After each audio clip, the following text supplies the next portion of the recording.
हरे कृष्णा। तो आज हम आपके सामने एक बहुत ही सुंदर कहानी लेकर के आए हैं, जो कि ये हमारे जीवन में महत्वपूर्ण शिक्षा हमें देती है। तो कहानी इस प्रकार है। एक बार एक किसान के पास एक बूढ़ा गधा था, और ये गधा एक ऐसे कुएं में गिर जाता है जिसके अंदर पानी नहीं था।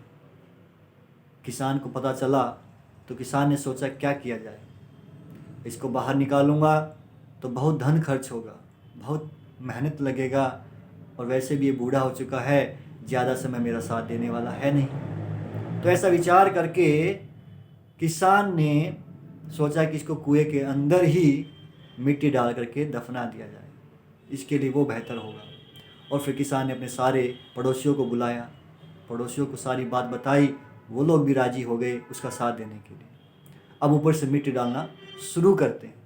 तो जैसे ही ऊपर से सब मिल करके मिट्टी डालते हैं, गधा डर गया और बहुत ज़ोर से चिल्लाने लगता है। लेकिन कुछ समय के बाद गधा चिल्लाना बंद कर देता है। गधे के मन में कुछ विचार आया।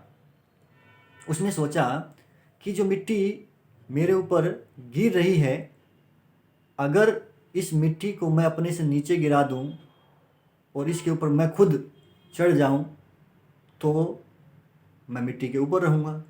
और ऐसा विचार करके उसने अपनी पीठ को हिलाना शुरू कर दिया। तो जैसे पीठ के ऊपर मिट्टी गिरती, ये पीठ हिलाता, मिट्टी नीचे गिरती और ये उस मिट्टी के ऊपर खड़ा हो जाता। और ऐसा करते करते पूरा जो है गड्ढा भर गया और ये गधा उस कुएं से बाहर आ जाता है। तो हमें क्या सीखने को मिला?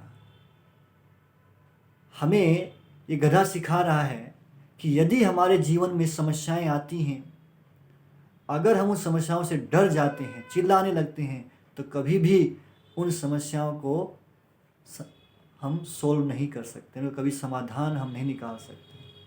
लेकिन यदि हम उन समस्याओं का डट कर सामना करते हैं, तो फिर हम भी इस भौतिक संसार रूपी कुएं से बाहर निकल सकते हैं। ऐसे ही हमारे जब भक्ति करना शुरू करते हैं तो भक्ति के मार्ग में भी बहुत सारी बाधाएं आती हैं। इसलिए श्री रूप गोस्वामी ने कहा है, उत्साह निश्चय धैर्य। तो निश्चय के साथ में हमें उत्साह के साथ अपने भक्ति के कार्य में लगे रहना चाहिए, और एक दिन अवश्य ही हम अपने जीवन के लक्ष्य को प्राप्त कर लेंगे। हरे कृष्ण।